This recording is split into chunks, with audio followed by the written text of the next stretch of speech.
nasci em projeto social, né? Então, antes, né, de eu falar de mim, eu preciso falar da minha mãe, né? Então, minha mãe é uma mulher que no ano que eu nasci, ela fundou uma organização que trabalhava com mulheres violentadas. A dança, né, o balé, ele vai muito além da dança. Esse último ano de 2025, eu falo com toda certeza, o que a gente teve de reaproximação de famílias, assim, você vê que a família estar mais presente na vida da criança. Na apresentação de balé, uma aluna chorou, mas já vai chorar. Uma aluna chorou porque ela viu a mãe dela na plateia. Então, assim, no meio da apresentação, ela viu a mãe dela. E ela chorou porque ela viu a mãe dela lá. Porque ela achou que a mãe dela não ia. Sabe? Só ali as aulas, a apresentação no final do ano, lindo, maravilhoso, né? O que tá por trás disso, né? Essa criança nunca vai esquecer o dia que ela subiu a primeira vez num palco para 450 pessoas e uma das pessoas era a mãe dela.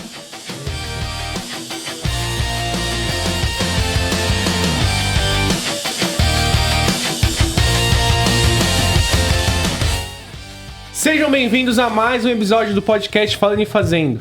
Aqui nós trazemos convidados que estão transformando o mundo. Pode parecer um pouco idealista falar dessa forma, mas com certeza, onde os nossos convidados estão, eles estão transformando o mundo, com certeza. Se você gosta de ouvir histórias inspiradoras, se inscreve no canal, ativa o sininho para você receber as notificações. Isso faz toda a diferença para o crescimento do canal. E vamos para mais um episódio. Hoje a nossa convidada é a Andresa. Obrigado por ter aceito o convite e vamos conversar, falar sobre o que você anda fazendo. Eu que agradeço o convite, é um prazer estar aqui com vocês. Uma coisa que é importante ressaltar, né? Parece que os últimos episódios vieram de convidados made in Capão, assim, numa sequência numa sequência tenebrosa. Mas assim, gente, a gente vai convidando os amigos e parte deles estão no Capão Redondo. Essa é uma coincidência. De alta vulnerabilidade, né? Exatamente. Tem muita gente fazendo e ainda tem muita coisa para ser feita. Coisa para ser feita, né? É uma das regiões bem precisa de muita atenção, muita ação lá. Né? Bem carentes. A gente fala, né? Antigamente a gente escutava, né? A gente tem, para quem mora, né, da Ponte João Dias para lá, da ponte para cá, né? Uhum. E antigamente a gente não tinha, né, acesso, né? Então tudo era da ponte para lá, então de Santa Amaro para frente. Mas mesmo assim, né? Mas mesmo assim, hoje a gente hoje tem tudo, né? Da ponte para cá, ali na região, tem tudo. Você tem cinema, você tem tudo. Mas ainda assim, falta muita coisa e ainda assim não é acessível a todos. Eu me lembro quando a gente... que eu sou dessa região, né? Até eu fiquei lá. O Pedro nasceu, a gente estava lá ainda, né? Então, até o ano 2004, eu morava lá e agora a gente foi ali para a região do Jabaquara. Mas a gente falava, né, ir para a cidade, né? E era muito distante a cidade, né? Isso. Me lembro de uma atividade com um dos nossos projetos de futebol e eles, a gente participando dos campeonatos, a gente teve algum resultado com isso e o time foi finalista, um sub-14, alguma coisa assim, foi finalista e eles iam para o Rio Grande do Sul para disputar a final do nacional aí do sub alguma coisa nesse campeonato. Era a primeira viagem da maioria deles. Um ou outro tinha ido na praia. Vários deles não tinham visto a praia. E aí, uma das coisas que começaram a falar, quem foi para onde, foi fazendo as perguntas e o nosso treinador perguntou, numa das conversas lá entre eles, e perguntou para um deles, falou assim, e você, para onde você já foi? Para onde você já foi? Falou assim, eu já fui para a Represa. A Represa né, aqui pertinho de onde a gente está agora, mas é do lado. Aí um falou assim, não, eu já fui para Santo Amaro. E a gente está falando de 5 quilômetros para frente. Então, ela falou que a mobilidade é muito reduzida para quem está na linha da pobreza e da miséria. É muito reduzida. Muito reduzida. E é longe, né? As distâncias acabam sendo maiores ainda, né? Então, é bem isso que você falou, assim, a gente tem essa experiência com as crianças, né? Dos lugares que elas já foram. Vou dar um exemplo, assim, básico. Quando eu era criança, não tinha piscinas, né? Ali na região. Hoje tem os céus. Uhum. A gente tem crianças que nunca foram numa piscina, não sei a piscina de plástico, né? Até brinco assim, vou levar elas no céu, já combinei com o pessoal do céu, só preciso organizar a logística, porque nunca foram numa piscina. E tá ali o que é 1 quilômetro da casa delas. Piscina gratuita. Casablanca, né? Tem uma piscina ali. E às vezes nem conhece a possibilidade também, né? Nunca. Nem há uma informação. A estrutura tá ali, tá acessível, mas nem conhecem a possibilidade de acessar aquela estrutura. Não conhecem e tem aquele preconceito, não sei se é essa palavra, de não se sentir parte, de não se sentir que pode, que merece, sabe? Então, a gente vê pelo projeto de balé, eu falo muito sobre ele porque é um projeto que, se você for ver, já taxaram muitas vezes, já escutei falar que o balé era para burguês, e tem muita mãe que ela, mesmo você falando que é gratuito, ela não leva a criança porque ela fala, é gratuito, mas eu tenho que comprar um uniforme. É gratuito, mas eu tenho que comprar sapatilha. É gratuito, mas eu tenho que comprar roupa da apresentação. E eu falo, hoje a gente tá com quase... A gente vai entrar agora em abril com quase 300 alunas no balé, mas a gente ainda não atingiu essas que acham que não pode. Tem muita criança, tem muita família que ainda vê. Então, isso é a mesma coisa. Ah, você não estuda lá, você não pode. Ah, mas você não pode ir na piscina. Tem criança que falou pra mim que não tem maiô. Então, antes de eu programar a piscina, eu preciso programar. Nisso, né? Tá entendendo? Então, é bem... A gente tinha um projeto lá no Campo Belo, tinha um projeto com a favela do Piolho, ou do Buraco Quente. A gente teve nas duas. O Buraco Quente é uma favela que foi desapropriada porque construiu a linha Ouro, né? Tá ali do aeroporto. Então, tem agora um prédio sendo construído lá, bem no lugar onde tinham nossos beneficiários que moravam lá. E num desses projetos de balé, que é uma das coisas que a gente luta para fazer, né? Que o pessoal fala balé, jiu-jitsu, essas coisas que é tudo de uma classe social, né? Como que se os outros não pudessem ter acesso, né? E aí a gente começa a colocar isso como proposta, as pessoas dão uma resistida. E a gente lembra quando chegou todos os colãs, as roupas das meninas, aí o nosso gerente falando, no dia, a moça que ajudava lá não estava, e aí tinha uma pessoa que ajudava a gente no dia a dia ali, com a limpeza e fazer o café e tal. Aí ela entrou no banheiro, as meninas estavam demorando, né, para se vestir. Ela entrou, as meninas estavam pegando o cheirinho, aquela madeirinha do banheiro, e passando nelas, e aí ela falou, nossa, o que estão fazendo? O professor tá chamando vocês para vocês virem logo, porque tem que começar lá e tal. E aí, nessa chamada, ela viu as meninas fazendo isso. Por que vocês estão fazendo isso? Ela falou assim, é que não tem banheiro na minha casa para eu tomar banho e eu tô com uma roupa tão bonita e o meu cheiro, como assim, meu cheiro não tá compatível com a roupa que eu tô usando. Foi um negócio assim, eu lembro que um dos projetos que veio depois de ouvir essa história foi construir banheiro nas casas. A gente construiu 8 banheiros. Mas é isso, Ti. A gente pensa que a gente está dando uma resposta e descobre que tem um outro problema que é de estrutura muito... Você dá uma resposta, mas você adiciona um problema. É o básico, né? A gente é isso, né? E a criança, ela não tem essa maldade, né? Então, ela acaba soltando. A gente escuta algumas coisas que a gente fala, caramba, né? Não tinha pensado nisso, ou nunca chegou a essa situação. E é isso, né? Então, hoje, se a gente pensar numa questão de saneamento básico, a gente está dentro de uma comunidade bem, bem carente. Uhum. É isso, a gente já escutou. Na minha casa não tem banheiro, mas aí a gente não sabe se não tem um banheiro dentro da casa, se o banheiro é fora da casa, ou se de fato não tem banheiro mesmo, né? Então, bom, Andresa ou Andressa? Andresa. Conta pra gente, assim, o que fez você chegar nesse ponto, eu vou trabalhar em transformação social. O que te levou você para esse lugar? Eu nasci em projeto social, né? Então, antes, né, de eu falar de mim, eu preciso falar da minha mãe, né? Então, minha mãe é uma mulher que no ano que eu nasci, ela fundou uma organização que trabalhava com mulheres violentadas, junto com uma amiga dela que faleceu recentemente. E naquela época, a gente tá falando assim, em 87, né? Uhum. Então, naquela época, quando não se falava de violência contra a mulher.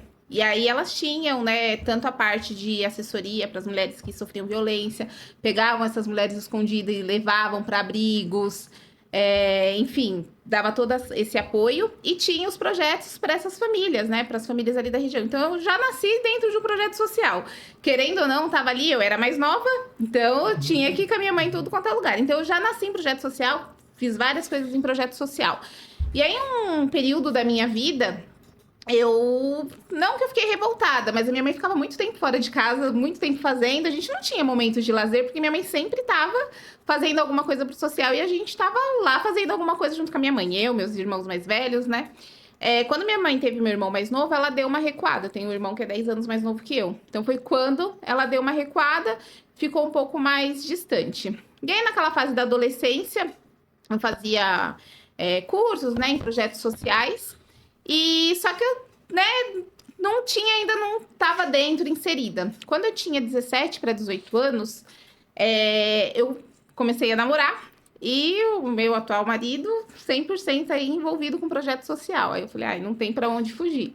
Então, sempre fui ajudando ali informalmente, né, fazendo várias coisas. Teve um ano que do nada eu falei para minha irmã, André, vamos adotar uma creche? Como assim? Não sei, as crianças não ganham brinquedo no Natal, vamos adotar.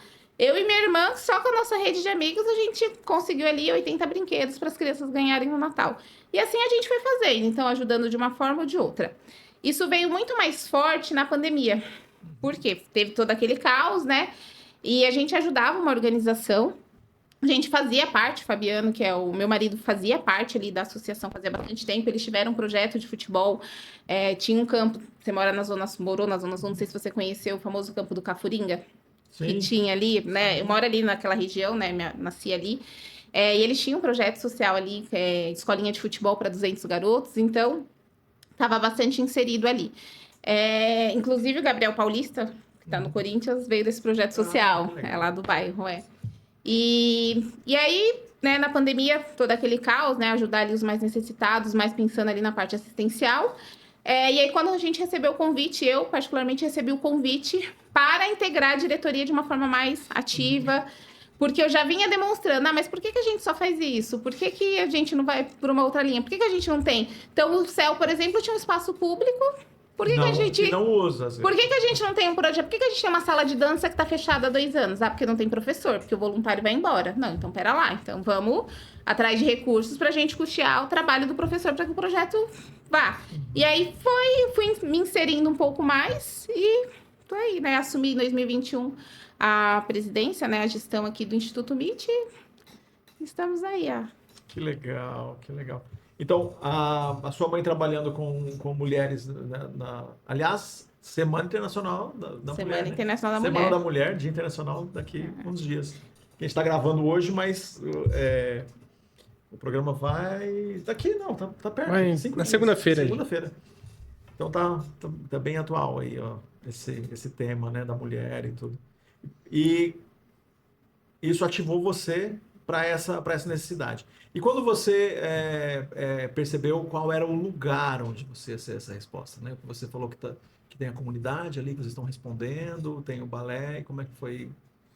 Foi bem meados dessa época ali, um pouco antes ali da pandemia, que a gente, vários casos, né, de crianças entrando no tráfego, crianças engravidando na adolescência. Eu, né, quando eu era adolescente, eu acompanhava a minha mãe, as mulheres faziam parte da União Popular de Mulheres, indo dar palestras sobre educação sexual e etc, e vendo crianças, meninas, 12, 13 anos engravidando, e aí você vai entendendo por quê. O que faz? Aí fui ver no entorno, no bairro, não tinha nada. Assim, literalmente não tinha nada.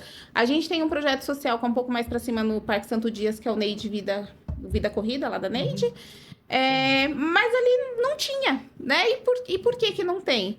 E aí foi essa inquietação, né? Aí a gente foi ouvindo a comunidade, a gente já fazia entrega, né, de cesta básica, o que as crianças queriam, o que as crianças almejavam, né, de fazer diferente. Aí a gente foi dando essa inquietação. Aí a gente começou com o projeto de balé e de judô, o projeto de ritmos aeróbicos para as mulheres, mães, mais especificamente. E aí foi indo. Aí uma coisa foi puxando a outra. Aí ficou inquietação, mas a gente tá aqui nesse polo. Mas e ali no bairro vizinho, que as mães não vão trazer? Então, hoje, por exemplo, a gente tem acordo de cooperação com a Secretaria da Educação para executar projetos em vários CELs da região.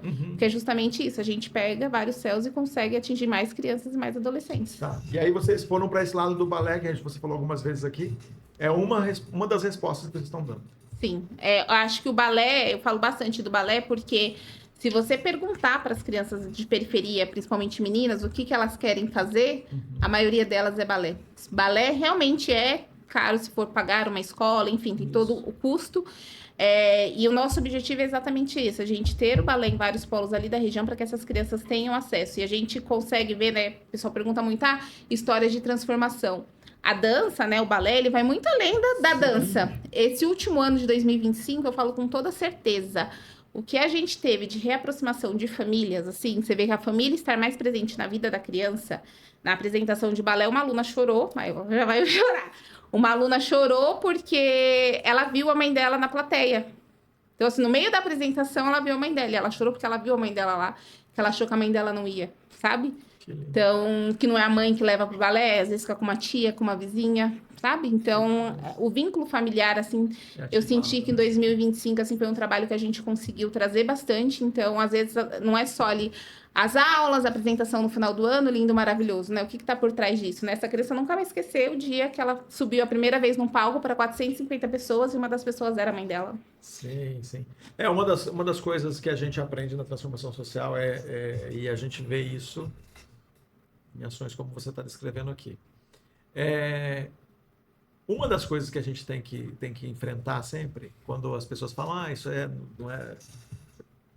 Eles não deveriam oferecer isso, e a gente ouve bastante. Aliás, bastante gente diz, né, o que você deve fazer, o que você não deve fazer, mas não dá um real, mas quer dar palpite, né? Não perde a chance de escrever e falar mal ou, sei lá, não sei se é necessariamente falar mal, mas fazer julgamento do que a gente anda fazendo. Sim. Uma das coisas da transformação social que é decisivo para qualquer projeto que se preze, não é o que eu quero dar. Porque o que eu quero dar, e aí vocês vão ter que me desculpar, você que trabalha só com sopão, te respeito, porque você está fazendo alguma coisa é diferente de quem não faz nada. Mas sopão é o que eu quero dar. Não é o que a pessoa quer. Então, o que é que aquele homem, aquela mulher que tem necessidade ali, que está com fome, o que ele quer? Aí o pessoal vai dizer, mas vai falar o que ele quer? Pois é, você, quando chega no restaurante, você olha o cardápio, né? E você diz o que você quer. Tem 50 coisas ali, eu falo, eu quero isso e não quero aquilo. Por que você não quer aquilo? Eu não quero aquilo. Não preciso nem explicar por quê. Agora, é simples perguntar o que quer para uma pessoa, porque se você quem faz sopa, sabe fazer arroz e feijão. E quem faz sopa, sabe fazer um sanduíche. E aí é o mesmo princípio, né? O sopão é o que eu, classe média, eu quero dar. Porque é mais barato. Porque é mais fácil de fazer, porque é mais simples. Agora, o que é mais fácil de fazer não é o que a pessoa quer. Então, parte da transformação social que se preze, a gente quer saber o que eles querem. O que eles precisam. O que eles precisam. O que eles podem fazer junto. E aí É isso, né? O que eles querem, o que eles precisam. O judô vai da mesma lógica, né? Não tem as academias da região, não tinha um projeto social, né? Não tem, eu acho. Eu tô num dilema, né? Eu coloco algumas coisas na minha cabeça, assim. O pessoal fala, como que você sabe que vai dar certo? Eu falo, porque eu acredito em Deus e eu sei que Deus vai me amparar. Eu falei que eu vou fazer um festival de judô só para projeto social. Porque a gente tem um projeto de judô, eles querem participar de campeonato. Qualquer campeonato é muito caro, né? 35, 40 reais. E quando a gente leva, obviamente, não vão todos os alunos, vão os que têm projeto de judô, vocês sabem, de jiu-jitsu, né? Os que estão mais habilitados ali para participar da competição. Só que é 30 alunos, né? E por que não tem, por exemplo, essa mobilização? Eles querem participar do campeonato de judô. E por que a gente não consegue levar? Por que a gente não tem? E o judô foi isso. Também ouvimos, assim, os meninos hoje não sonham mais em ser jogador de futebol igual antigamente. Antigamente, você pegava de 10 meninos, 11 queriam ser jogador de futebol. Hoje não, né? Então, qual esporte que tem na região para eles? Só tem escolinha de futebol.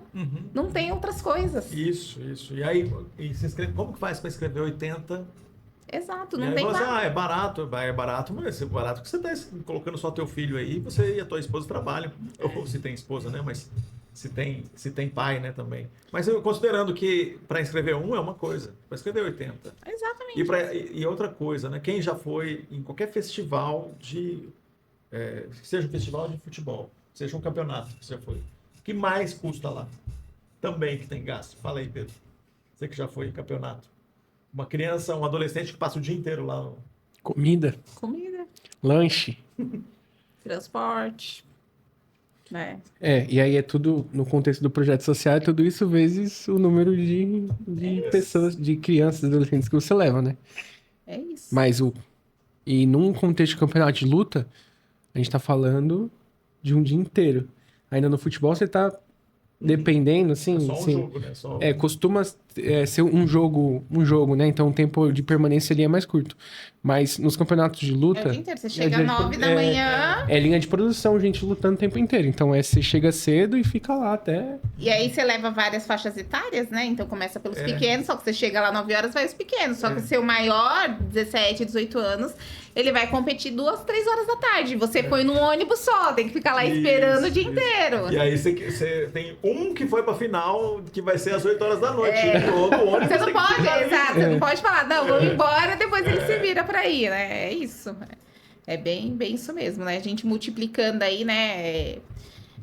Tudo que a gente faz pra um, né? Pra um parece pouco, mas multiplica, né? Pra o tanto de atendidos que a gente tem. A gente passa pelos mesmos desafios. Né? É interessante. Andresa, você, além de atuar no terceiro setor, no Instituto MIT, você tem uma profissão, você é nutricionista. Fala pra gente um pouco sobre o desafio de se dividir entre os dois mundos. Eu encaro até, nem vou dizer como um desafio. O desafio é mais a gestão do tempo, né? Que falta tempo ali, as 24 horas de fato são poucos, né? Eu sou nutricionista de formação, atualmente sou gestora de contratos, então trabalho numa multinacional. O que me facilita muito é que eu trabalho de maneira híbrida, então eu consigo, por exemplo, trabalhar da sede do instituto para acompanhar mais, consigo trabalhar da minha casa, consigo ter uma flexibilidade ali de horário se eu precisar me ausentar para resolver algum problema. Só que o meu trabalho profissional, ele me ajuda muito na gestão dos projetos sociais, né? Então, a questão de organização, de planejamento, né? E o meu trabalho no Instituto me ajuda na questão humana, de empatia, de relacionamento. Então, uma coisa cruza com a outra. O meu maior desafio mesmo é gestão de tempo, né? Então, 24 horas é pouco. Às vezes, eu gostaria de ter mais tempo para fazer várias coisas. Mas, hoje, eu acho que uma coisa complementa a outra. Eu ainda não me vejo... Eu gosto do terceiro setor, me identifico, até brinco, eu vou viver da minha arte, né? Mas eu ainda preciso, né, ser ali CLT, até porque né, do CLT, às vezes eu pago algumas contas do terceiro setor, né? Então... Sim. Bom, sendo um empreendedor social que se preze, você já pagou a conta muitas vezes. É isso. Então, colocando isso, né? Você falou sede. Como é que vocês conseguiram a sede? Vocês alugam? Como que funcionou isso? Nossa, excelente pergunta. A gente não tinha uma sede até uns 2 anos atrás, né? Não tinha uma sede, a gente executava os projetos em locais públicos, então a inquietação veio primeiro disso, né? A gente tem uma necessidade na região, as crianças precisam, contraturno escolar não tem nada para fazer, aí na pandemia isso ficou muito evidente. E a gente tem espaços públicos ociosos. Então, a gente foi primeiro por esse caminho. Então, se o problema é voluntário, profissional para trabalhar, a gente vai buscar parceiros que vai custear pelo menos o profissional. Uhum. O restante a gente vê o que faz. Então, começou dessa forma. Então, a gente não tinha uma sede até então. E aí, tinha uma associação, né, num bairro vizinho, né, ali na região ali.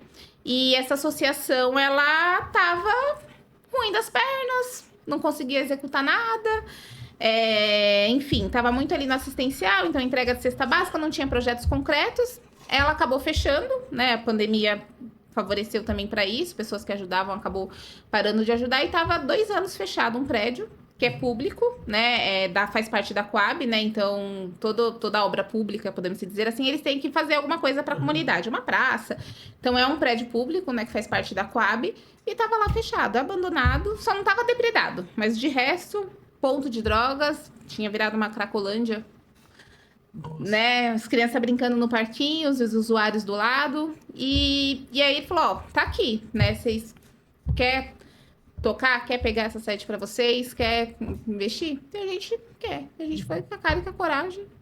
Hoje a gente tem lá na sede, a gente atende em torno de 90 crianças. Aí tem os projetos com as idosas, aí a gente faz as oficinas, legal, projetos de empreendedorismo.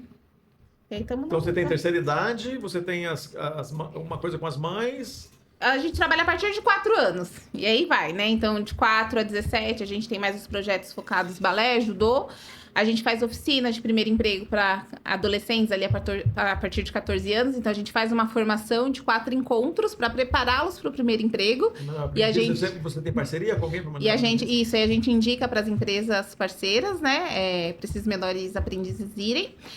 A gente faz oficinas de audiovisual para adolescentes, né? A gente está com um projeto aí da Sala Google, né? A gente apelidou de sala Google, que é uma sala tecnológica, no qual a gente quer trazer a parte da robótica, da informática, né? Para que eles tenham ali acesso. E aí a gente faz. Agora a gente vai ter semana que vem, começa o curso de maquiagem, que aí acaba pegando aí um grupo de mulheres, a maioria mães. A gente tem um projeto de ritmos aeróbicos para os idosos. Vamos começar com pilates agora também para os idosos. Então, e vamos indo. Daí a gente usa o espaço para fazer cursos, oficinas, educação financeira. Ai, bastante coisa. Que legal. Parabéns, parabéns. Bastante coisa. Queríamos fazer mais, mas...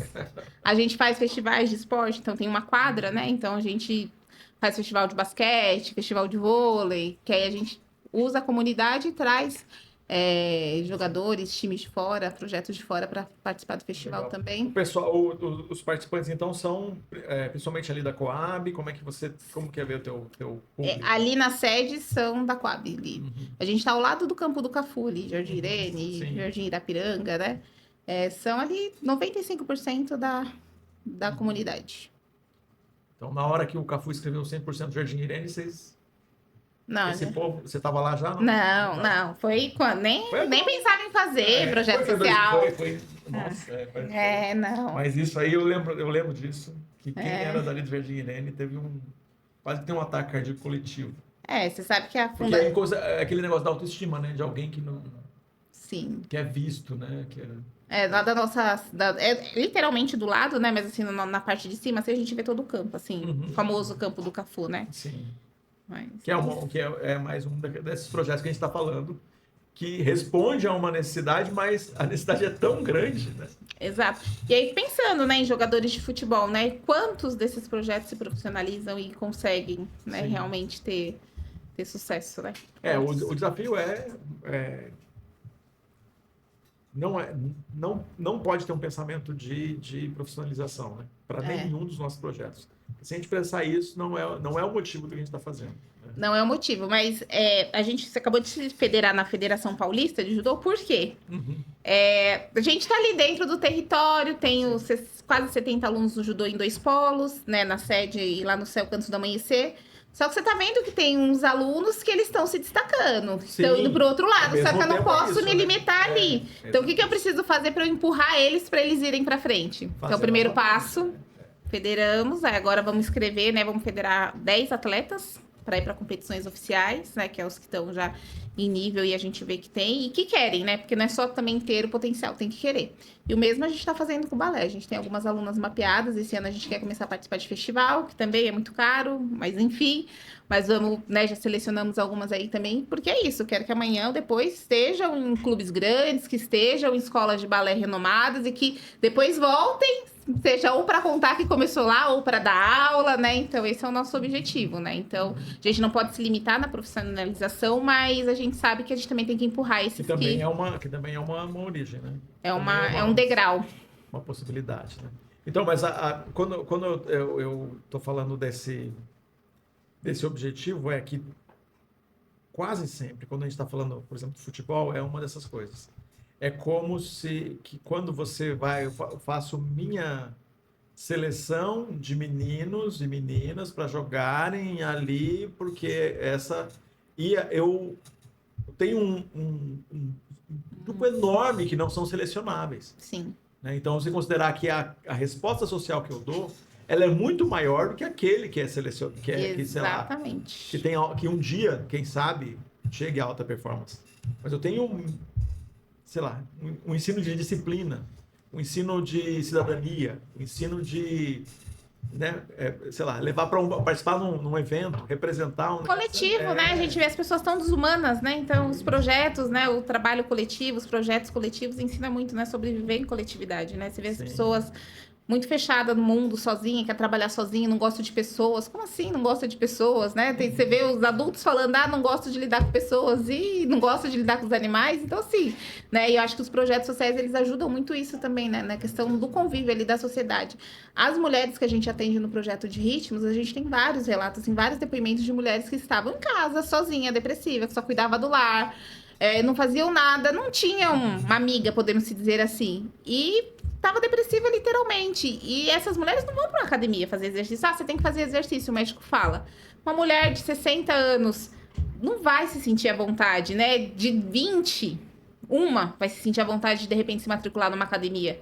Isso quando tem condição de se matricular. E várias delas trouxeram esse relato, que o convívio, né, na aula de ritmos não é só a dança, mas foi o convívio de conviver com outras pessoas, de socializar, sabe? Então isso é bem... que muitas vezes fica esquecido.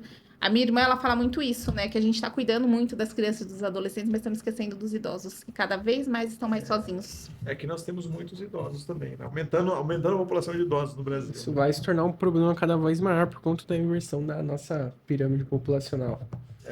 Que é consideravelmente... e será, né? Consideravelmente mais acelerado do que em outras regiões do planeta. A gente também sabe, Andressa, que você passou pela aceleração, né? A gente também, né? A partir da experiência aqui com o Pedro, né?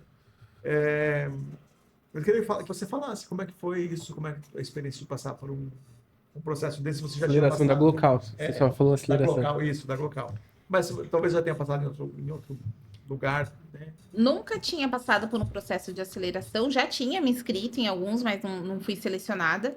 É muito engraçada essa história, nem sei se a Dani vai lembrar, mas o dia que ela me chamou para entrevista, eu desci com o meu cachorro para andar e eu nunca levo celular. Eu moro em apartamento, eu nunca levo celular. E nesse dia eu desci com o celular. E aí a Dani mandou uma mensagem: você não vai se inscrever para entrevista? E eu, que entrevista, né? Te mandei um e-mail. Não recebi um e-mail. E eu lá andando com o cachorro. E aí ela falou, pelo amor de Deus, vou te mandar agora. Te mandei de novo. E aí, né, passei lá na entrevista, né, na banca. E fui selecionada. Então, pra mim, assim, foi uma experiência que... enriquecedora. Abriu minha mente, assim, de um jeito que eu não esperava, né? E principalmente, né, a gente faz muita coisa, mas às vezes a gente não tem noção do quanto a gente faz. Sim. E a aceleração trouxe muito isso, de mostrar o quanto que a gente faz, o muito que a gente faz e o que a gente ainda pode fazer, né? Então, dá essa autoconfiança. Então, de escrever em edital, né? Eu não sei, vou lá e escrevo, né? Estamos aí no processo.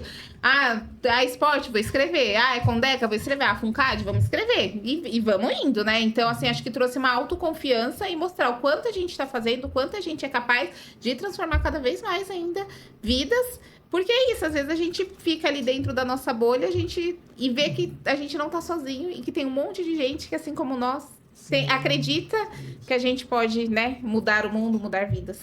Falar que a nossa cidade é uma cidade muito grande. E encontrar gente que tá fazendo a mesma coisa, né, que se preocupa, passa pelas mesmas dores, né, tem a mesma jornada, se alegra por pouca coisa. Você fala, se alegrou por pouca coisa. Você alegrou por R$1.000 que ganhou ali, né? É isso. É isso. E também tem uma coisa também que eu fico pensando assim muito, né? Às vezes a gente se ajuda muito e a gente desacredita que... Então, assim, eu tenho uma rede assim, de organizações de ONGs que a gente se ajuda muito, cada um dentro do seu território, dentro do que acredita ali do seu trabalho, mas a gente se ajuda muito. Às vezes, numa oportunidade para mim que para mim não cabe. Por exemplo, eu não tenho bazar. Então, de repente, chega uma situação para mim, tem uma situação assim, que eu contei do Panetone, né? Sim. Então, a gente se ajuda muito. Então, a Glocal trouxe um pouco isso, né? Porque cria uma rede que todo mundo se ajuda, todo mundo se apoia e vai fazendo acontecer, né? Sim. Bom, a gente tem essa experiência de trabalhar em... Bom, nossa organização trabalha em rede, né? Então, a gente faz isso o tempo todo, né? Então, a gente está muito feliz de ver isso acontecendo e ver quando as organizações fazem isso. Eu fiquei... uma das coisas que a gente vinha conversando quando estava falando do Instituto MIT, falando disso que você falou da sede, né? De chegar num lugar que está, sei lá, marcado por tudo de ruim, né? É um lugar de assim, tem uma lógica do eu desistir, né? É um lugar de gente que desistiu, um lugar que as pessoas que escolhem viver um estilo de vida que não tem nada a ver com solução, começam a se apoderar e vai destruindo o prédio, destruindo a vida, referência ruim. E quando chega essa transformação, isso é vida, né? É vida chegando. Durante a aceleração, eu lembro claramente você contando sobre essa história da sede, né? E sobre a conquista desse espaço, né? Inclusive, eu ia já voltar nesse assunto, né? Porque naquela época eu não perguntei, mas aproveitando agora, né? Você falou sobre o lugar está ocupado, né? Ter virado uma espécie de mini Cracolândia, né? Como foi exatamente o processo de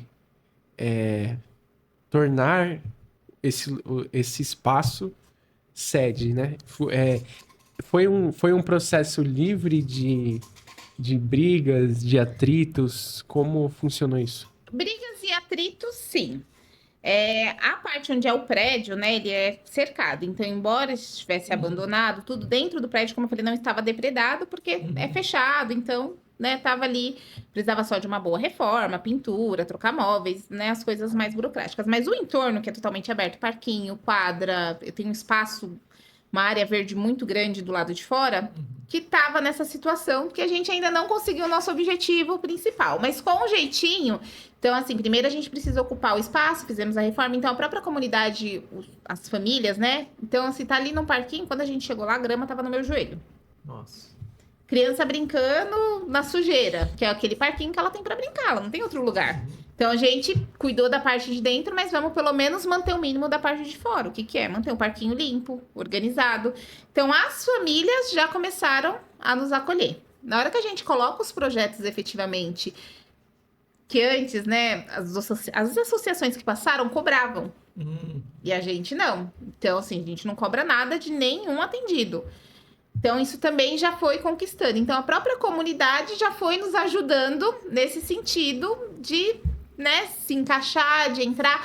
A gente conhecia muita gente ali da região, não é distante ali de onde a gente já executava trabalho, é bem próximo, assim, coisa de 2 quilômetros. Então, a gente já conhecia muitos moradores ali. A gente só não estava efetivamente fazendo trabalho dentro daquela comunidade. Então foi assim, a gente ainda tem os desafios do aluno tá tendo aula, a gente tem que pedir licença porque não pode usar o sem entorpecente do lado de fora, porque o cheiro vai para dentro da sala. Então ainda tem algumas coisas assim, né? Mas eles, como que eu posso dizer? Estão lá usando, né? Então eles saem dali e vão usar em outro lugar, assim. Mas é um enfrentamento, né? É um enfrentamento. É um enfrentamento que a gente tem o tempo todo nas assim, grandes cidades, né? E eu posso te falar, foi um choque de realidade em algumas situações. Onde eu nasci, né, ali, né na região que eu nasci, que eu me criei, enfim. Meus pais moram na mesma casa desde quando eu nasci. A gente tinha, né, pontos, né, de droga, de vendas de droga próximo. Eu, criança, corria de brigas de gangues, né, porque estavam trocando tiro. Então, assim, não é que eu não vivia ali no meio da violência. Eu não estava literalmente dentro de uma comunidade igual a gente tá. Mas o entorno, né, tinha todas as situações vulneráveis ali. Só que quando a gente foi... É muito triste você ver uma pessoa que ela não sabe quem ela é. Como que você fala pra pessoa que ela não sabe nem o que ela tá fazendo ali, onde que ela está, em que lugar que ela está? Olha, você não pode usar, né, o seu entorpecente aqui. Então, pra gente, isso foi um choque de realidade também. Então, a gente também teve que aprender a lidar com essa situação, né? Que não é simplesmente falar, olha, você não pode ficar aqui. É um espaço público aberto, né? Então, pra gente foi um choque de realidade, assim, nesse sentido. Não que a gente não convivia, não via, mas pra gente foi bem... A gente no processo de enfrentamento, o que é desafiante é que quem nunca lidou com isso desumaniza tanto essas pessoas que tira até o direito dela ir e vir, nesse sentido de que ele está numa via pública. E ele pode ficar ali. E aí o jeito de tratar esse que está ali é como se ele não tivesse o direito de estar ali. Então, é cruel, né, com o homem e a mulher de rua, com o dependente químico. E eles também são seres humanos, mas numa situação degradada e ainda tem essa... E a gente deixou claro que a gente não queria ocupar o espaço de ninguém. A gente queria trazer melhorias para o bairro, para a comunidade, principalmente ali para as crianças e para os adolescentes. Aí se dá a característica dos nossos projetos, né? Do que eu vejo você fazendo. A gente tem o projeto de alta complexidade, que é a recuperação dessa população. Dependente químico, homens e mulheres em situação de rua, profissionais do sexo que vivem nessas áreas que a gente chama de mini Cracolândia, que tem em todos os bairros, todas as regiões, não bairros, todas as regiões da cidade. E esse é a alta complexidade, a recuperação dessa pessoa é alta complexidade, porque é alto custo e baixo impacto. Então, quase é 3, 4, 5 vezes mais do que a baixa complexidade, que é a prevenção, é isso que a gente está fazendo. prevenir para que outras pessoas não Quebrar cheguem... ciclos, né? Quando a gente né, muda o início da vida da criança, né? A criança ela tem que entender que ela não precisa, né? Ela pode dar ponte para lá sim, Isso, né? Então ela tem que entender que ela pode ocupar outros territórios, que aquilo ali não é um mundo. A gente tem um mundo fora dali, né? Isso. E a gente tenta fazer muito isso, de levar essas crianças e esses adolescentes para outros lugares, né? Então a gente teatro, parques, a gente né, tenta ir levar sempre que possível. E tem até recentemente a gente foi no Teatro Santander, uma das adolescentes falou: ai, tia, quase que. Porque assim, eu sou tia, sou de tudo um pouco, né? Enfim. Ai, tia, eu quase que eu não vim. Eu falei, por quê? Ah, porque eu achei que eu não ia ter roupa pra vir. E aí eu falei, mas por quê? Ah, não, eu vi que aqui as pessoas se vestem normais. E aí eu fiquei, né, pensando ali um pouco na fala dela, e é isso, né? Eles têm que entender que eles podem estar em todos os lugares, eles não precisam ficar limitados ali naquela realidade, que existe um mundo para explorar fora daquela realidade, né? Porque é isso, se eles ficarem ali, eles vão normalizar aquela situação e tem uma grande probabilidade de... O que eles assistiram no Teatro Santander? Ixi, a gente fez, o ano passado a gente fez bastante coisa. Meninas Malvadas, a gente foi pro Teatro de Renault, Wicked, 100 crianças, tô de férias. Ah, vamos lá levar as crianças. 100 crianças no Teatro Renault assistindo Wicked. Fomos no Teatro Municipal, aí no Teatro Municipal a gente já foi com um público mais velho, idosas que nunca... Minha mãe, por exemplo, mora em São Paulo, sei lá, 50 anos, nunca tinha ido no Teatro Municipal. Eu também não, mas, né? Pois Então, é, assim, olha só que coisa, né? Pergunta, a gente pergunta, de 10 pessoas, quantas foram? Vocês já foram no Teatro Municipal? Eu fui. Já. Olha só o que aconteceu. Vou contar a minha história do Teatro Municipal. Eu estava assistindo o Amarelo do Emicida, o vídeo que está lá, que tá no Netflix. Ou no YouTube, não sei. Estava assistindo e foi o lançamento da música, né? Do DVD. Do DVD, né? Sei lá, não é DVD, Que foi no Teatro que Municipal. não tem DVD mais, né? Não existe mais DVD. Mas, enfim, Do clipe. o show que foi o lançamento desse trabalho foi lá no Teatro Municipal. E aí, gravando todos os depoimentos do pessoal. Eu trabalhei com cinema e televisão e eu gravei várias coisas no Teatro Municipal. Sei lá, no começo da minha caminhada com cinema e televisão, eu gravei um programa que chamava Casa Centro Serviços. Era uma loja tipo Pernambucanas, assim, ou uma loja, não, talvez Magazine Luiza, que vendia eletrônicos e, sei lá, móveis. E esse programa gravava coisas do teatro e tal, e era um programa por sábado, assim, de 1 hora. E aí a gente foi gravar peça em teatro. Então eu fui trabalhar no Teatro Municipal algumas vezes para gravar. E era o começo, eu devia ter, naquele momento lá, sei lá, 18 anos, 19 anos. E entrei no teatro algumas vezes, mesmo nos teatros mais legais de São Paulo, gravar as melhores peças e tudo, mas trabalhando. Na hora que o Emicida... Aí aconteceu uma outra coisa. Depois que a vida foi mudando, em determinado momento, um amigo falou assim, meu pai está indo para ver a orquestra de São Paulo, tocando lá no Teatro Municipal, e eu não vou conseguir, você não quer ir com ele? Ele mora aí perto da sua casa e tal, e a gente já tinha se encontrado numa festa, depois num café e tal, eu conheci o pai dele. Ah, claro, vou com ele. E aí foi eu e minha esposa, nós fomos. Então era essa entrada no teatro, era a primeira vez que eu estava entrando com um convite. Estava entrando com um convite pela porta principal. Não entrando pelos fundos. Eu não estava entrando esperando a hora que o ator ia poder dar um depoimento, ou entrando lá a hora que ninguém pode gravar, a gente tem autorização para gravar, que era diferente. E aí eu me lembro que aquele café, eu me lembrei, na hora que o Emicida estava contando isso, ou o pessoal que estava participando, eu me lembrei que eu vi o preço do café, eu trabalhando, não era uma diária ruim, assim, como ganhava pouco, não ganhava pouco. Mas na hora que eu vi o preço do café, eu falei, nossa, tudo isso. E depois que eu entrei agora com o convite, eu vi o preço do café, mas eu não senti isso. Eu pedi, tomei um café, comi um negócio lá, eu não senti isso. Assisti o espetáculo, achei muito legal, vi a orquestra tocando, e fui embora assim, eu fui no teatro entrando pela porta da frente. E muitas vezes passei ali na frente como office boy e tal, e algumas vezes aí voltei lembrando disso. Mas aí isso foi conjugado, assim, conjugar em palavras um sentimento que a gente não consegue nem... Tem coisa que a gente elabora, né? É que nem um processo de terapia. Você elabora o negócio depois, Mas então era isso que eu estava sentindo, dar nome pra coisa, né? E quando a gente levou, né, um grupo de alunas do balé um pouco mais velho, até porque era o balé da cidade, então era algo mais... Não era para criança, né, naquele momento. E levamos idosas, né, as mulheres dos ritmos, né? E muitas delas trouxeram isso. Ah, passo aqui na frente, não sei quantos anos, e nunca entrei no Comprei Teatro no Municipal. mapping. Nunca tirei foto na escada do Teatro Municipal. Uma delas falou, ai, vamos tirar foto na escada, porque eu passo aqui, nunca tirei foto na escada, né? Para você ver o nível. E é isso, né? Eu tenho certeza que... eu sempre falo isso, né? A gente tem que ter sempre uma primeira vez em um lugar, né? E eu vou te falar por mim, eu não pensava em ir no Teatro Municipal. A gente pensava nem que é consumo, uma coisa para pensar. Vou lá. Vou lá. Deixa eu ver o que tem lá. O que tem lá? Deixa eu olhar lá o que tem lá. A gente consome muito pouco cultura, eu acho, assim, sabe? Sim. Mas por uma questão de... Não tinha esse universo. Tá fora do universo, né? Aí, numa das falas lá, que ele fala assim que ele fala, né, do preto, né? Ele fala o preto, o pobre, numa das falas dele dizendo que ele vem aqui para trabalhar, ele entra aqui para trabalhar, passa na frente para trabalhar, ele nunca pensou que podia pisar aqui.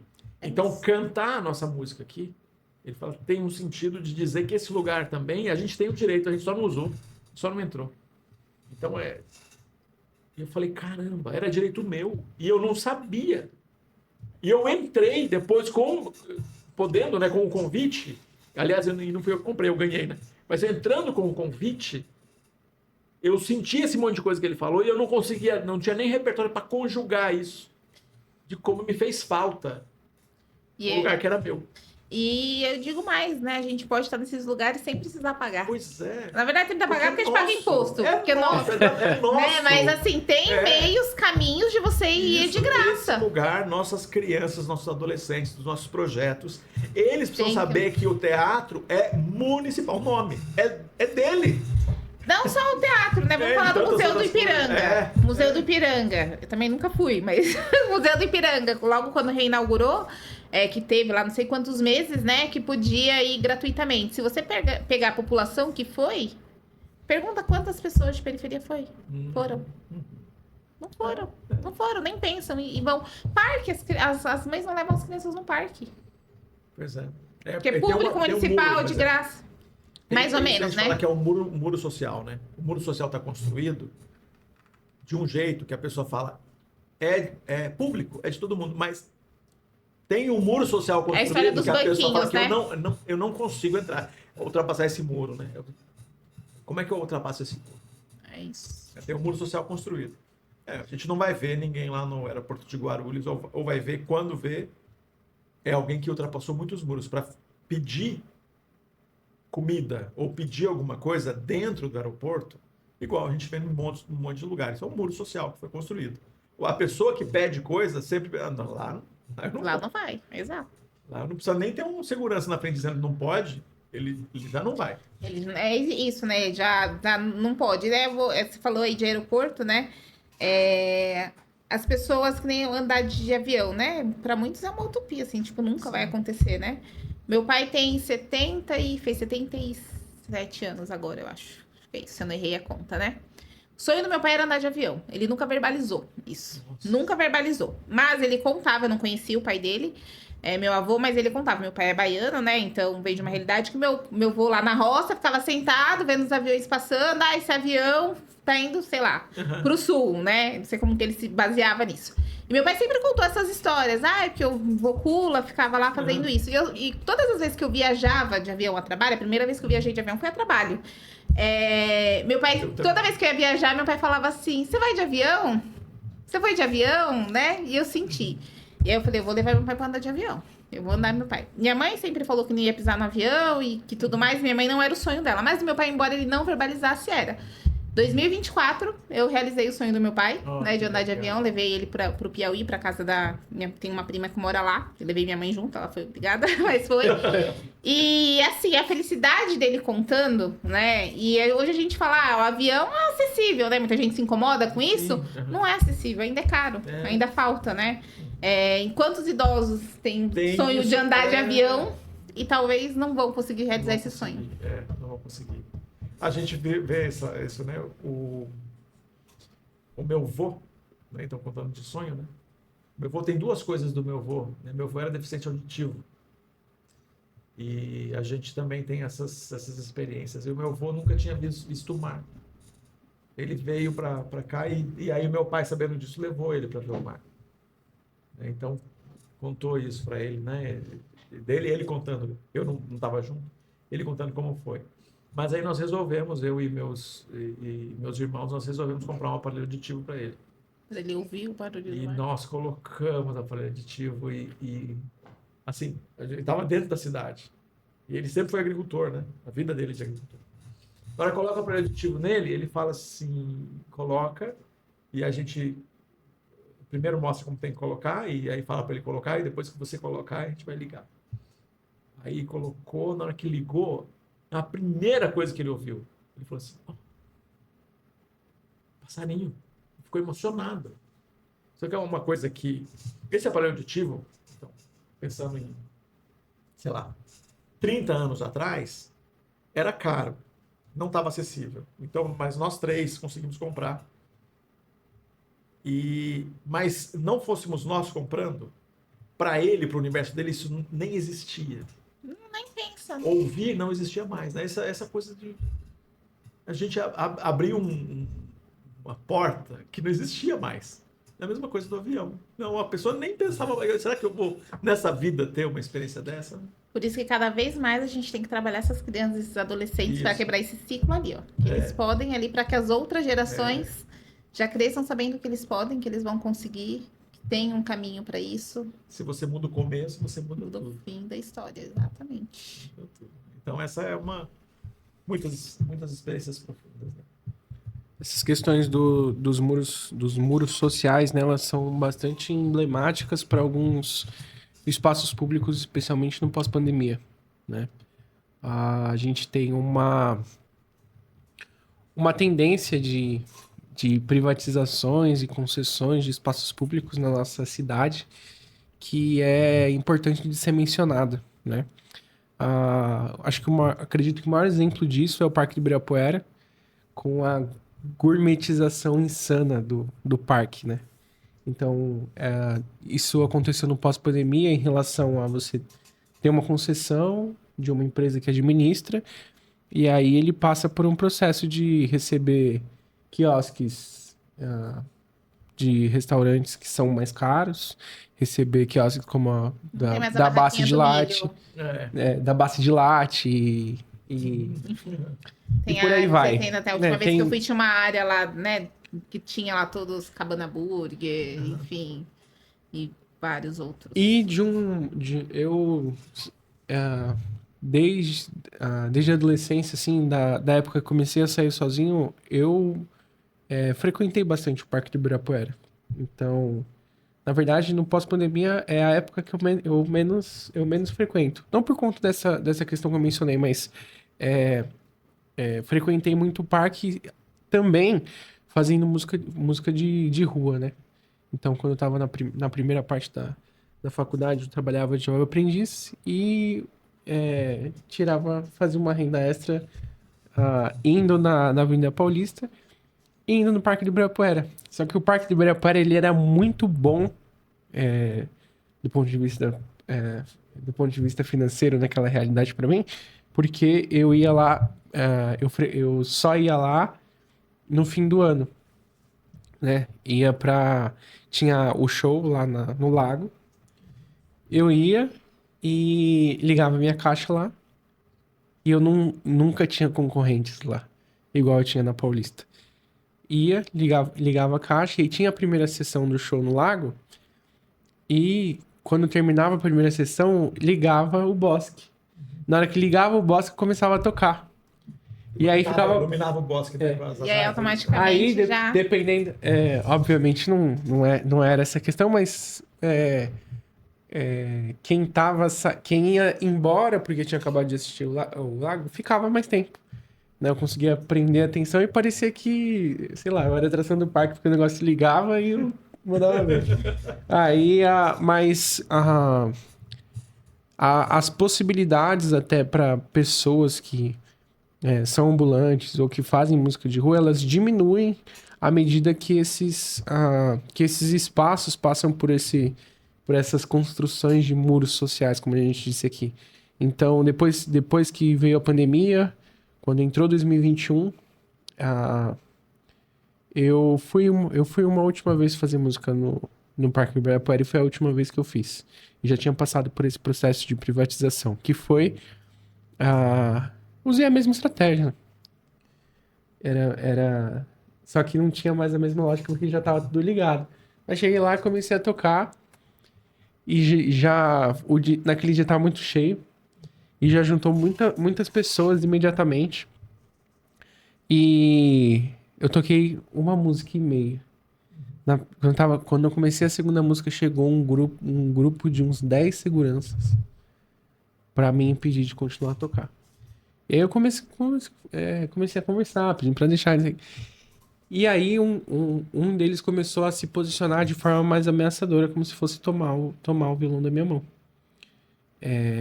Só que o pessoal que tinha se reunido em volta começou a gritar e a vaiar os seguranças. Então ficou um lance em que eu não precisei argumentar mais, porque a força popular fez com que os seguranças deixassem com que eu continuasse. Mas se eu não tivesse a força popular, eu seria retalhado naquele dia. Talvez Mas se eles tivessem chegado antes de você começar a tocar, talvez... Exatamente, se eles tivessem visto eu montando as minhas coisas e por aí vai. Mas esse é uma questão que eu quis trazer aqui, porque cada vez mais a gente vai lidando com isso na nossa cidade, e isso contribui negativamente para que as pessoas se enxerguem nesses espaços, para que elas frequentem esses espaços e vençam esses muros sociais. E é isso, às vezes a família tá lá no parque, tem um artista, né, mostrando o seu trabalho, criança escuta, o adolescente escuta, vê um instrumento, se interessa, né, consegue consumir cultura em um espaço de lazer. Isso. Bom, você tá levando para esse pessoal esporte, cultura e tá cuidando, né, pensando na terceira idade, fazendo um processo onde você disse, né, pega de uma idade e se ele andar com você, né, ele vai, todas as idades ele vai ter uma atividade aí, né? Isso é uma coisa para a família toda, é uma coisa profunda demais isso. A gente vai sentindo, né? Então você começa com a criança, aí essa criança vai crescendo, e aí, né, teoricamente os projetos é de 4 a 17 anos, né? Balé, judô. Sim. E aí, o que você faz com esse adolescente? E aquela criança?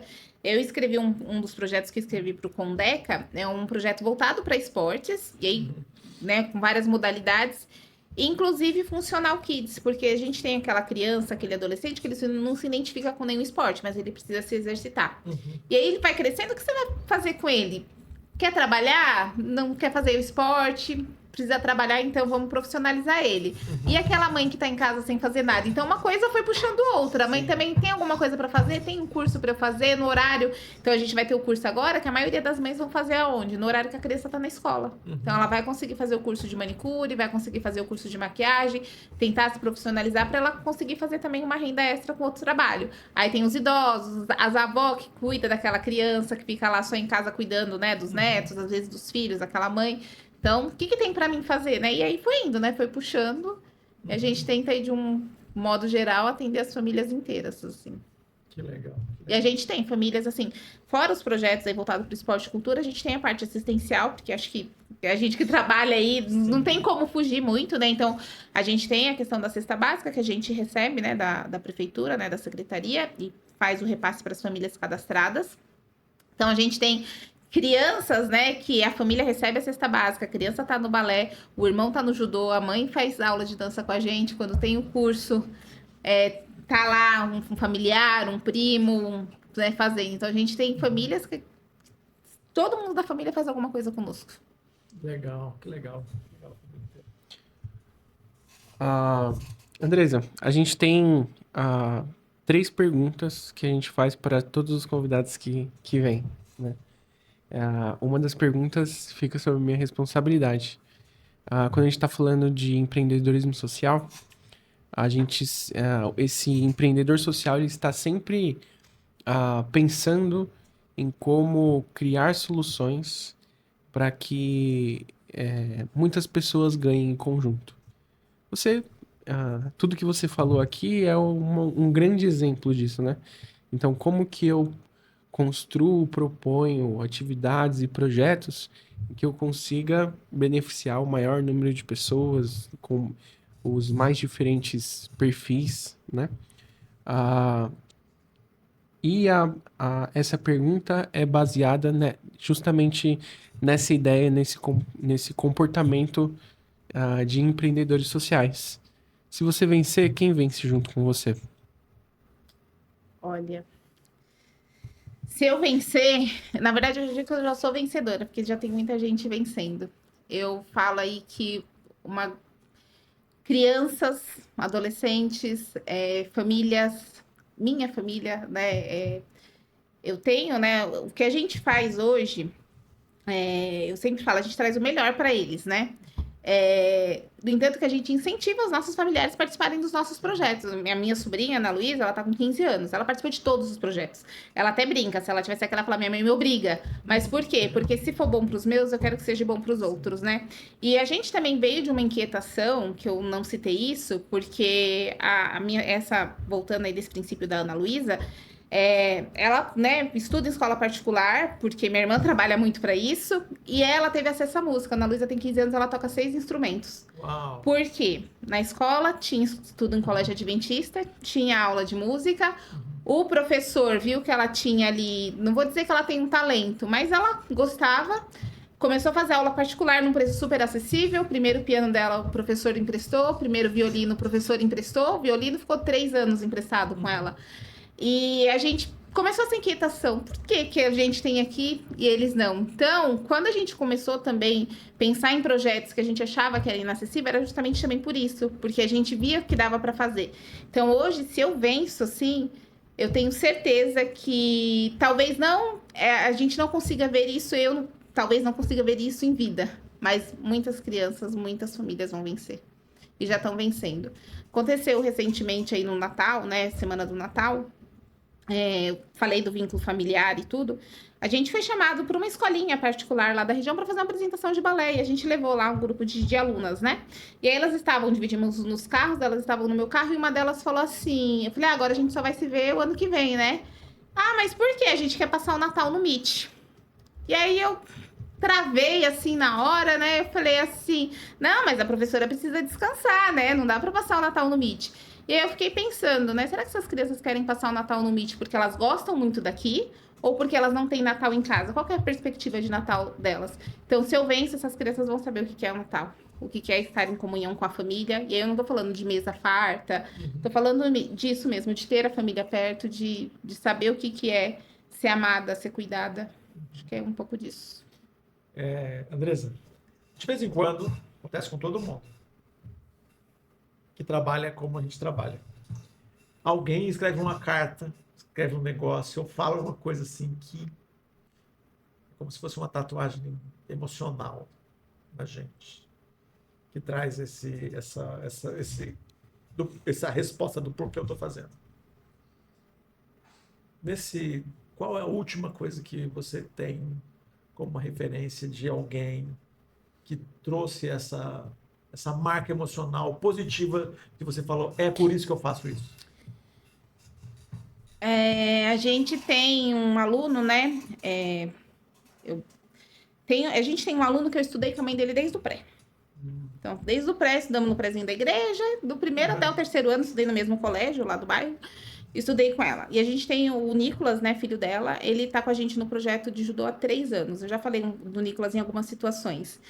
O Nicolas é autista, e no último troca de faixas agora que a gente fez em outubro, o Nicolas, quando chamou, né, o nome dele, né, então a gente ia chamando o nome dos alunos, quando chamou o nome dele, que a Sensei entregou o certificado para ele viu o nome dele, ele tá com 9 anos agora. Ele fez 10, mas ele tinha 9. Ele viu o nome dele, imediatamente ele olhou, localizou onde a mãe dele estava, falou, mãe, eu tô aqui, eu consegui. Então, isso pra mim, assim, me marcou muito. Primeiro, porque eu conheço a mãe dele desde criança. E segundo, de ver o quanto a gente tá mostrando para essas crianças que eles podem, independente de quem seja. Aquilo, pra mim, me marcou de uma forma.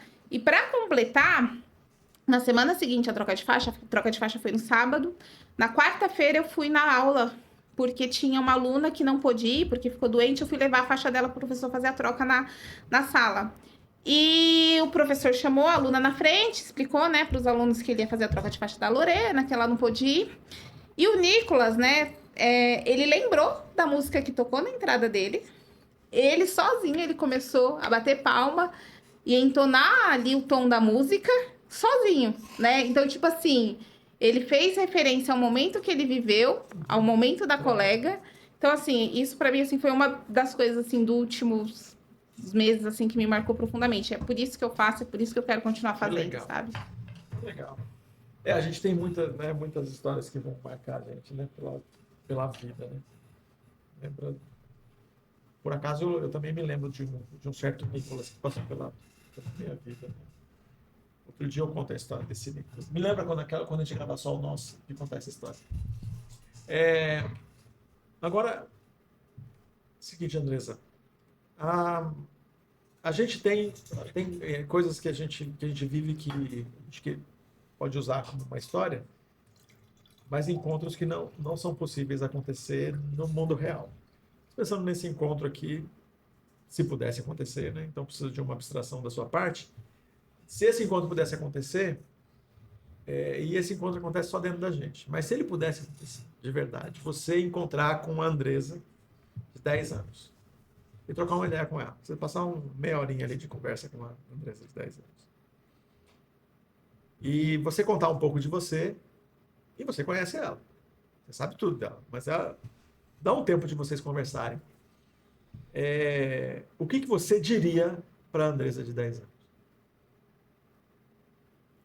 Olha, a Andressa de 10 anos, ela, com certeza, ela gostaria de ouvir, né, o que eu estou fazendo, porque a Andressa de 10 anos não pensava em fazer tudo que está fazendo agora. A Andressa de 10 anos estava fazendo aula de capoeira em projeto social, estava fazendo aula de dança de salão em projeto social, mas ela nem sabia o que era, né, terceiro setor. Então, eu acho que a Andressa de 10 anos, ela ia gostar de ouvir que futuramente ela tem que fazer, retribuir. A gente tem que ser muito grato, né? Então, eu sempre falo, porque você faz muito. Falou, não, eu só devolvo aquilo que eu recebo, aquilo que eu já recebi, né? E a gente ainda nem devolve na proporção que a gente recebe. Eu falo isso sempre, assim. Então, eu acho que eu falaria para a Andressa de 10 anos que ela vai receber muito do mundo e ela vai devolver isso muito mais. Ela precisa devolver isso muito mais para o mundo. E a Andressa de 10 anos diria alguma coisa para você? Depois de te ouvir, ela te ouviu. Você contou para ela que você é casada. Você falou um pouquinho do seu marido para ela. Você falou um pouquinho das coisas que você vive, do trabalho, da sua, sei lá, do seu dia a dia. Você fala assim, uma semana típica minha, quando você tiver a idade que você tem agora, vai ser assim. Segunda-feira levanta cedo e sai correndo para fazer tal coisa, depois faz isso e conta. Você conta uma semana tua do que você faz para ela. O que ela diria para você? Como você consegue? Não quero ser adulto. Não quero aquela velha história. Aquela velha história, né? Não quero ser adulto para pagar boleto, né? Então, assim, não é só pagar boleto, né? Ela com certeza fala, como você consegue fazer tudo isso? Não sei, a gente faz, né? Deus dá força e a gente vai. Assim, às vezes mais empurrado, às vezes com vontade de desistir. Mas acho que desistir, né? A vontade... Eu já até fiz um post referente sobre isso, né? É normal você se sentir cansado, se sentir desanimado, se sentir triste, né? Porque isso mostra o quanto humanos nós somos, né? Então, acho que é isso. Que legal. A Andressa ia ficar feliz com a adulta que ela se torna? Ficaria. E talvez tivesse começado antes, ficaria ainda mais. Que legal. Ficaria ainda mais. Se não tivesse parado num momento que parou. Legal. Parabéns, Andressa, por tudo que você tem feito. Obrigada. Às vezes essas crianças aí, né? Alguns conseguem reconhecer, alguns não vão reconhecer nunca. Porque, como a gente está falando aqui, falta repertório para reconhecer o quanto eles estão recebendo. Então... Esses dias me perguntaram sobre, né? Me conta uma história real de transformação. Falar hoje, eu posso te dar alguns exemplos. Mas assim, vamos voltar a conversar daqui 10, 20 anos, que não vou ser eu que vou contar essas histórias. Que legal. Se as pessoas quiserem encontrar você, Andresa, como é que eles fazem? Nossas redes sociais, né? @Instituto MIT, M2E e Temudo. Então pode entrar lá em contato, tem lá na bio nosso telefone. Estamos lá no LinkedIn também. Legal, legal. Bom, quero continuar por perto e quero ouvir você falar de você no futuro. E quero ouvir as crianças contando de você no futuro. Convido vocês para irem lá conhecer Vou nosso visitar, projeto, sim, vou conhecer visitar. nosso Vou fazer espaço, ver aí tudo que a gente está fazendo. E é muito bom ter pessoas que, assim como a gente acredita que pode transformar o mundo, né? Não é uma visão, a gente está transformando o mundo, a gente está transformando vidas, e essas vidas vão transformar outras vidas e vai virando aí uma rede, como você falou, né? A gente está no terceiro setor, a gente trabalha em rede. E quem tá transformando, vendo, falando e fazendo, contar a história. É isso. Quando a gente ouve, né, o que a Andresa está falando, se faz verdade essa expressão que eu ouvi de um amigo, do meu querido, um dia, quem sabe, vai estar aqui com a gente. Nós não estamos cuidando de crianças, nós estamos transformando o mundo. É isso que nós estamos fazendo. É isso. E se a gente transforma... Porque o mundo, ele é muito grande. Mas é o mundo daquelas crianças, né? É o mundo que elas vivem, aquilo que elas enxergam de mundo. Andresa, obrigado mais uma vez por ter aceito o convite. Foi uma conversa ótima. E muito obrigado. Obrigada a vocês. Pessoal, se você gostou...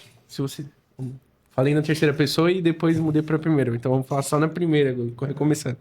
Se você gostou dessa conversa, se você gostou das histórias que nós contamos aqui, manda para alguém que você acha que vai curtir também. Esse podcast Falando e Fazendo, é patrocinado pela Rede Expresso Ação. Através da nossa rede, é possível que a gente traga cada vez mais histórias de transformação aqui para serem contadas. Se inscreve, curte, porque isso faz toda a diferença para o crescimento do Falando e Fazendo. É isso aí. E cada semana a gente traz uma história dessa. Então acompanha sempre que você tem o Reels lá no Instagram, um pedacinho da história, e você tem no YouTube e no Spotify as histórias inteiras. O programa inteiro.